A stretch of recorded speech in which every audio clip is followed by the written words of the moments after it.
नमस्कार, मैं श्रीमती अर्चना दुबे, व्याख्याता रसायन, सरस्वती उच्चतर माध्यमिक विद्यालय नवजिया। आज हम कक्षा 9 के विज्ञान के अंतर्गत हमारे आसपास के पदार्थ के बारे में पढ़ेंगे। हमारे आसपास पदार्थ क्या है? पदार्थ क्या है? ऐसा कुछ भी जो स्थान घेरता हो, द्रव्यमान, संहति, घनत्व हो, वह पदार्थ कहलाता है। सही पदार्थ सूर्य, तारे, किताब, पानी सभी पदार्थ हैं।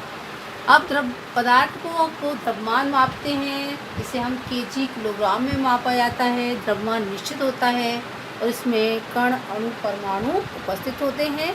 द्रव्यमान का घनत्व होता है, तो घनत्व क्या है? द्रव्यमान व आयतन के अनुपात को हम घनत्व कहते हैं। द्रव्यमान और आयतन के अनुपात को घनत्व कहते हैं। ठोस का घनत्व अधिक होता है, द्रव का घनत्व मध्यम और गैस का घनत्व कम होता है। पदार्थ कणों से बना हुआ है। ये कण क्या हैं? ये कण अणु, परमाणु, आयन है। इन कणों के अपने गुणधर्म होते हैं। तो कण के गुणधर्म क्या है? पहला, कणों के बीच रिक्त स्थान होता है।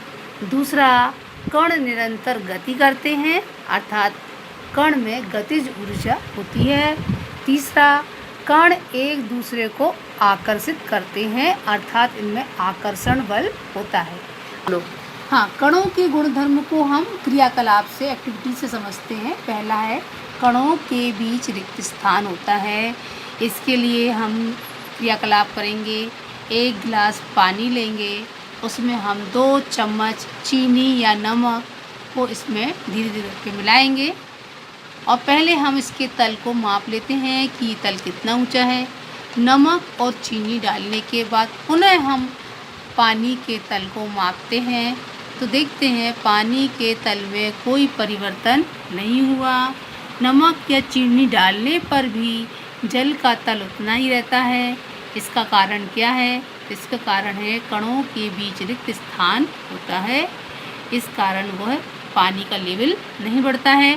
ठोसों में ये रिक्त स्थान कम होता है, द्रवों में ये मध्यम होता है और गैस में ये रिक्त स्थान अधिक होता है। तो ये कणों के बीच रिक्त स्थान। कणों के दूसरा गुण है, कण निरंतर गति करते हैं, अर्थात इसमें गतिज ऊर्जा होती है। हम इसे कैसे क्रियाकलाप से समझेंगे? इसके लिए भी हम एक गिलास में पानी लेंगे। पानी के इसमें हम क्या करेंगे? स्याही की कुछ बूंदें इसमें डालेंगे और कुछ समय के लिए इसे स्थिर छोड़ देंगे। कुछ समय बाद देखते हैं कि यही पानी के गिलास का जो रंग है इस तरह से कुछ बदल जाता है। पूरा जो स्याही उसमें पूरी तरह से फैल जाती है। स्याही का पूरे में फैल जाना क्या प्रदर्शित करता है कि कणों के बीच में गति हुई। गति के कारण कण आपस में मिल गए। इससे स्पष्ट होता है कि कण निरंतर गति करते हैं। इसके बाद तीसरा गुणधर्म है कण का, कण एक दूसरे को आकर्षित करते हैं। ऐसे हम क्रियाकलाप से समझेंगे। नल की टोंटी को खोलते हैं, जिसमें पानी की धार होती है। उसके बीच में हम अपनी उंगली को ले जाते हैं, तो जहाँ हम इस उंगली को लगाएंगे पानी 2 धारा में बढ़ जाता है, लेकिन वही धारा नीचे जाके फिर से पुनः एक धारा बन जाती है। उंगली के लगाने पे पानी का धारों में बढ़ जाना और पुनः एक धारा बन जाना ये प्रदर्शित करता है कि जल के कणों के बीच में आकर्षण होता है, जिसके कारण धारा पुनः जुड़ जाती है। पदार्थ की अवस्थाएं। पदार्थ की 5 अवस्थाएं होती हैं: ठोस अवस्था, द्रव अवस्था, गैस अवस्था, प्लाज्मा अवस्था और 5वां बोस-आइंस्टीन कंडेंसेट। आपके एनसीईआरटी के कोर्स में केवल ठोस, द्रव और गैस अवस्थाओं के बारे में ही दिया गया है, इसलिए हम इसमें केवल ठोस, द्रव और गैस के बारे में पढ़ेंगे। आप देखिए, ठोस के कण पास पास होते हैं। ये चित्र बनाया हुआ है, इसमें ये कण पास पास होते हैं। द्रव में कण दूर दूर होते हैं और गैसों में और पर्याप्त दूर दूर होते हैं। ठोस के गुण। ठोस का आकार निश्चित होता है, ठोस में निश्चित विमाएँ होती हैं जिसके कारण उसकी एक निश्चित आकृति होती है। ठोस कठोर होते हैं। ये असंपीड़ता माने दबाने पर भी इनमें दबाव नहीं होता है, असंपीड़ता का गुण होता है। ठोसों का आयतन निश्चित होता है। जैसे उदाहरण मेज़, ईंट, ये सभी पदार्थ ठोस हैं। द्रव अवस्था, द्रव में के गुण क्या हैं? द्रव का आकार अनिश्चित होता है। हम जिस पात्र में रखेंगे द्रव उसी के आकार को ले लेगा। गिलास में रखेंगे, कप में रखेंगे, प्लेट में रखेंगे, उसी के हिसाब से ये आकार ले लेगा। द्रव में की अनिश्चित विमाएँ होती हैं, माने बहाव का गुण होता है इसमें, विमा नहीं होती, आकृति नहीं होती अर्थात इसमें द्रव में। इसके अलावा बहाव का गुण होता है। द्रव में कम संपीड़ता माने द्रव के कण कम दूर दूर होते हैं और इसका जो आयतन है निश्चित होता है। द्रव का आकार निश्चित नहीं होता लेकिन इसका आयतन 1 लीटर है तो 1 लीटर ही रहेगा। हम किसी पात्र में रखें इसका आकार बदल जाएगा लेकिन इसका आयतन निश्चित रहेगा। इसके उदाहरण हैं पानी, दूध। इसके बाद तीसरी अवस्था है गैस। गैस में कण पर्याप्त कण दूर दूर होते हैं, इस कारण इसका जो अनिश्चित आकार होता है, इसका विमाएँ भी अनिश्चित होती हैं, यानी जिस आकृति में रखेंगे गैस उसी आकृति में फैल जाएगी, उसी आकार को ले लेगी। छोटे पात्र में रखेंगे तो सिकुड़ जाएगी, बड़े पात्र में रखेगी तो फैल जाएगी। गैसों में बहाव का गुण होता है, बहती हैं गैसें, इनमें अधिक संपीड़ता होती है। गैस को संपीड़ दाब डाल के कम से कम क्षेत्र में संपीड़ित कर सकते हैं। इनका आयतन भी अनिश्चित होता है क्योंकि जितना बड़ा पात्र होगा उसमें गैस फैल जाएगी तो इसका आयतन भी अनिश्चित होगा। उदाहरण है oxygen gas, methane gas, carbon dioxide gas, ये गैस। पदार्थ की अवस्थाओं में परिवर्तन होता है वातावरण के हिसाब से। क्या कारण हैं? 2 कारण हैं। तापमान में बदलाव के द्वारा अवस्था में परिवर्तन और दूसरा है दाब लगाकर अवस्था में परिवर्तन। पहले हम पढ़ेंगे तापमान में बदलाव के द्वारा अवस्था में परिवर्तन कैसे होता है। तापमान में बदलाव, जैसे हम ठोस बर्फ के तापमान को बढ़ाएं तो ठोस द्रव अवस्था में आ जाएगा, अर्थात पानी में बदलाव हो जाता है उसका। अब इसी पानी को हम यदि तापमान को कम करें तो पुनः बर्फ में बदल जाता है। इस प्रकार ये तापमान के द्वारा परिवर्तन होता है। दूसरा, द्रव के तापमान को बढ़ाकर हम गैस अवस्था में परिवर्तन कर सकते हैं। इस तरह हम देखें कि बर्फ़ को गर्म करेंगे तो पानी बनेगा, पानी को गर्म करेंगे तो वाष्प बनेगी, वाष्प को ठंडा करेंगे तो पानी बनेगा और पानी को ठंडा करेंगे तो बर्फ़ बनेगी। तो ये हुआ तापमान में परिवर्तन। अब दाब में परिवर्तन करके अवस्था परिवर्तित करना, इसके लिए यदि हम गैस पर दाब लगाते हैं तो गैस अपनी अवस्था से द्रव अवस्था में बदल जाती है। इसके लिए हम ये एक एग्जाम्पल देखेंगे। जैसे परफ्यूम या फॉग वगैरह हम यूज़ करते हैं, हम स्प्रे को दबाते हैं, इसमें से जो लिक्विड इसमें भरा हुआ है वो वाष्प रूप में बाहर आ जाता है। दाब जो लिक्विड है ये बाहर आएगा। इसके विपरीत दाब को कम करके हम द्रव को गैस में परिवर्तित कर सकते हैं। उदाहरण भी इस प्रकार ठोस से द्रव, द्रव से गैस अवस्था में परिवर्तन होता है। इसके बाद अब हम पढ़ेंगे अवस्था परिवर्तन में तापमान का प्रभाव। क्या प्रभाव पड़ता है अवस्था पर? गलनांक, फिर गलनांक के अंतर्गत है संगलन की गुप्त ऊष्मा, क्वथनांक बिंदु के अंतर्गत है वाष्पीकरण की गुप्त ऊष्मा और ऊर्ध्वपातन और निक्षेपण। सबसे पहले हम इसमें गलनांक के बारे में पढ़ेंगे। गलनांक क्या है? गलनांक वह ताप जिस ताप पर कोई ठोस द्रव रूप में परिवर्तित होता है वह उसका गलनांक कहलाता है। जैसे बर्फ़ का गलनांक 0 डिग्री सेंटीग्रेड है। इस ताप पर बर्फ़ जल में परिवर्तित होती है। लोहे का गलनांक 3400 डिग्री सेल्सियस है। इस तापमान पर जो लोहा या आयरन पिघल कर द्रव अवस्था में आ जाता है। अब हम किसी चीज़ को गलाते हैं, जब वो गलना शुरू करता है, इसको हम एक क्रियाकलाप से समझेंगे।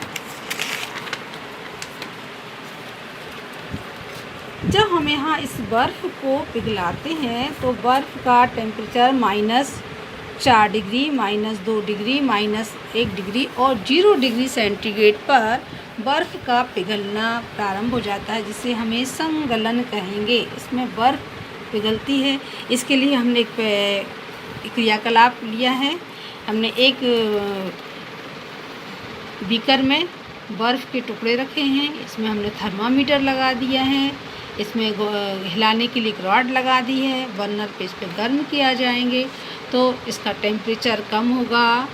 हम -4, -3, -2, -1, 0 डिग्री सेंटीग्रेड पर बर्फ़ का पिघलना शुरू हो जाएगा और इस समय अपन देखते हैं कि इसके तापमान में परिवर्तन नहीं होता।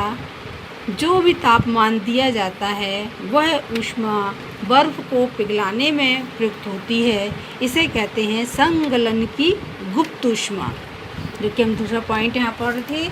संगलन की गुप्त ऊष्मा गलाने पर तापमान स्थिर हो जाता है, तापमान बढ़ता नहीं है। दी गई ऊष्मा बर्फ़ को पिघलाने में प्रयुक्त होती है, उसे बोलते हैं संगलन की गुप्त ऊष्मा। जो भी ऊष्मा दी जाएगी वो बर्फ़ को पिघलाने में खर्च होगी। इसके बाद तीसरा पॉइंट है क्वथनांक। क्वथनांक क्या है? जिस ताप पर द्रव अवस्था से गैसीय अवस्था में परिवर्तन होता है वह तापमान क्वथनांक बिंदु कहलाता। अपन को मालूम है जल का क्वथनांक 100 डिग्री सेंटीग्रेड है। जल 100 डिग्री सेल्सियस पर वाष्प अवस्था में परिवर्तित होने लगता है।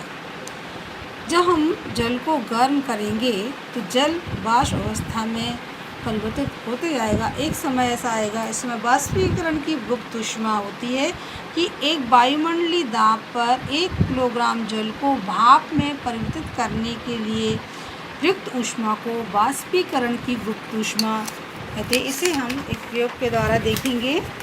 ये हमने बीकर लिया है, बीकर में जल लिया है, बर्नर लगा के गर्म कर रहे हैं इसको, थर्मामीटर लगाया गया है।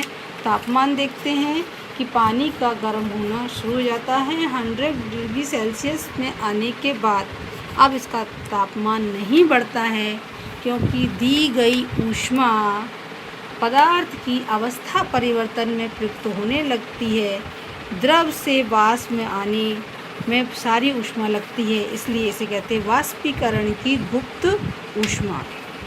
100 डिग्री सेंटीग्रेड के बाद तापमान स्थिर महसूस होता है, इसे कहते हैं हम वाष्पीकरण की गुप्त ऊष्मा। हाँ, अवस्था परिवर्तन में ऊर्ध्वपातन। ऊर्ध्वपातन क्या है?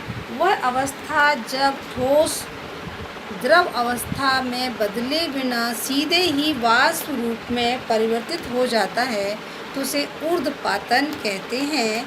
इसे हम एक क्रियाकलाप के द्वारा समझेंगे। ये हमने एक चाइना डिश में अमोनियम क्लोराइड को लिया, इसको गर्म करेंगे। गर्म करने पर अमोनियम क्लोराइड की भाप रूप में द्रव अवस्था में बदले हुए बिना सीधे ही वाष्प अवस्था में परिवर्तित होता है। इसे कहते हैं ऊर्ध्वपातन। मतलब पदार्थ अपनी बीच की अवस्था में नहीं आता, सीधे ठोस से गैस अवस्था में परिवर्तित होता है। इसके साथ ही इसमें उल्टा इसका होता है निक्षेपण। निक्षेपण क्या है कि ये जो अमोनियम क्लोराइड की वाष्प ऊपर उठ रही है, ये वाष्प ठंडी होकर पुनः ठोस रूप में यहाँ पर जमना शुरू हो जाती है। इसे निक्षेपण कहते हैं। इस क्रियाकलाप में ये हम जब चाइना डिश के ऊपर फनल रखते हैं, इसमें ऊपर एक रुई लगा दिया जाती है जिससे कि ये वाष्प इसमें बाहर ना जाए और ये वाष्प यहाँ पूरी पुनः ठोस रूप में परिवर्तित हो जाती है। इसे निक्षेपण कहते हैं। तो ये हो गया ऊर्ध्वपातन और निक्षेपण। ये सभी तापमान में अवस्था में परिवर्तन के फलस्वरूप अवस्था में परिवर्तन था। इसके बाद अब हम पढ़ेंगे दाब लगाने पे परिवर्तन क्या होता है। हाँ, ये हमने अवस्था परिवर्तन देखा कि ठोस का गैस अवस्था में आना ऊर्ध्वपातन, गैस का ठोस अवस्था में आना निक्षेपण, इसी प्रकार गैस का द्रव अवस्था में आना संगलन, द्रव से गैस का बनना वाष्पीकरण, ठोस का द्रव अवस्था में आना संगलन, द्रव का ठोस अवस्था में आना जमना, जमनीकरण हिमीकरण कहलाता है। दाब, अब इसके बाद पढ़ेंगे दाब लगाने पर अवस्था में क्या परिवर्तन होता है। तो गैस को संपीड़ित करके हम बढ़ाकर उसको द्रव अवस्था में परिवर्तित कर सकते हैं, जैसे कि एलपीजी गैस वगैरह जो होती है वो संपीड़ित करके सिलेंडर में भरी जाती है। इसी प्रकार कार्बन डाइऑक्साइड को भी संपीड़ित करके ठोस कार्बन डाइऑक्साइड में परिवर्तित कर देते हैं। यहाँ हम एक उदाहरण क्रियाकलाप देखेंगे। ये पिस्टन लिया गया है, पिस्टन से दाब लगाया जा रहा है, इसमें गैस भरी हुई है, पिस्टन से दाब लगाया जाता है, दाब को बढ़ाते जाएंगे, बढ़ाने पर गैस के कण नज़दीक आ जाएंगे और कणों के बीच में आकर्षण बढ़ जाने से ये जो है द्रव अवस्था में आ जाएगा। हम इसमें और दाब लगाते हैं, दाब लगाने पे कण और अधिक पास जाएंगे, इनमें और आकर्षण बढ़ जाएगा।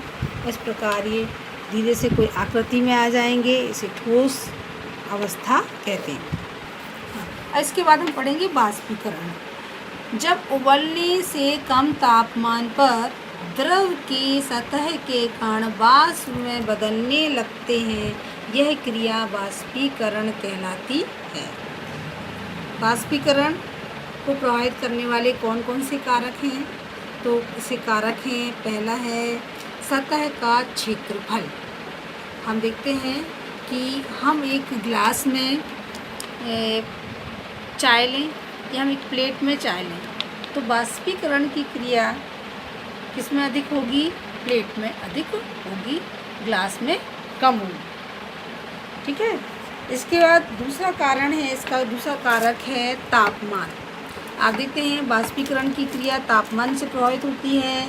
गर्मी में वाष्पीकरण की क्रिया अधिक होती है, सर्दी में वाष्पीकरण की क्रिया कम होती है। कमरे के अंदर वाष्पीकरण कम होगा, कमरे के बाहर वाष्पीकरण अधिक होगा।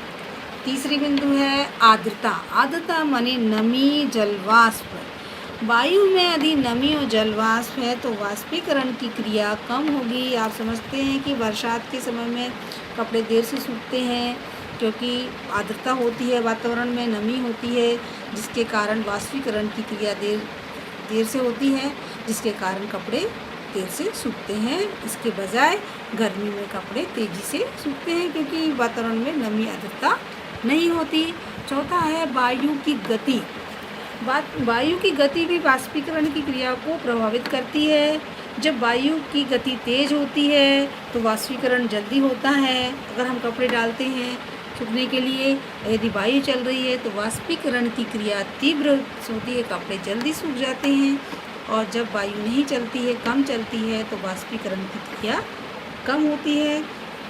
इसको भी हम एक क्रियाकलाप से समझते हैं। जैसे हम हथेली पर कोई परफ्यूम वगैरह या हम पेट्रोल या स्प्रिट को हथेली पे डालते हैं तो शीतलता वाष्पीकरण की क्रिया तेज़ी से हो जाती है।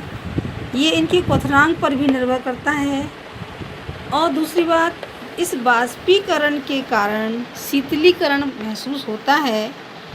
शीतलीकरण कैसे महसूस होता है, जब हम स्प्रिट को हथेली पे डालेंगे तो स्प्रिट वाष्प बन के उठेगा और हाथ में हमको शीतलता महसूस होगी। क्यों होगी? क्योंकि जो द्रव है वो हमारी हथेली से ऊष्मा को शोषित करके वाष्प में परिवर्तित होगा, जिससे हमारे हथेली का तापमान कम हो जाएगा। इसे शीतलीकरण कहते हैं। इस तरह से हम एक बार समरी बना के देखते हैं इसको। हमने आज के इस चैप्टर में हमारे आसपास के पदार्थ के अंतर्गत पदार्थ, द्रव्यमान, घनत्व के बारे में पढ़ा, कणों के गुणधर्म पढ़े, की 3 गुणधर्म होते हैं। फिर पदार्थ की अवस्थाएं होती हैं जो 5 अवस्थाएं हैं, जिनमें से ठोस, द्रव, गैसों के गुणों को हमने पढ़ा है। इन पदार्थ की अवस्था में परिवर्तन होता है, तो ये परिवर्तन कैसे होता है? एक तो ताप के द्वारा होता है और दाब के द्वारा होता है। ताप के कारण कैसे होता है उसके बारे में हमने पढ़ा। इस अवस्था में परिवर्तन के कुछ प्रभाव पड़ते हैं। क्या प्रभाव पड़ता है? गलनांक होता है, क्वथनांक होता है, ऊर्ध्वपातन होता है, निक्षेपण होता है। ये क्रियाएं होती हैं। गलनांक के फलस्वरूप हमने संगलन की गुप्त ऊष्मा, क्वथनांक के अंतर्गत हमने वाष्पीकरण की गुप्त ऊष्मा जब तापमान बढ़ता हुआ प्रतीत नहीं होता है पढ़ा है। इसके साथ हमने ये दाब लगाने पर परिवर्तन के क्या प्रभाव पड़ते हैं। दाब लगाने से गैसें कण पास पास आ जाते हैं तो द्रव अवस्था में, और कण पास आएंगे तो ठोस अवस्था में पहुंच जाते हैं। इन ताप के कारण जो वाष्पीकरण की क्रिया हो रही है, वाष्पीकरण जब क्वथनांक से कम तापमान पे जब द्रव गैस अवस्था में आता है तो इसे वाष्पीकरण कहते हैं। इन किन कारणों से होता है? ये तापमान के कारण, आर्द्रता के कारण, सतह के क्षेत्रफल के कारण, गर्मी के कारण। इस वाष्पीकरण की क्रिया के कारण ही हमें शीतलता होती है। इसी वजह से घड़े का पानी भी ठंडा होता है, कपड़े का सूखना, हथेली में ठंडक महसूस होना, ये सब क्रियाएं इसके कारण होती हैं।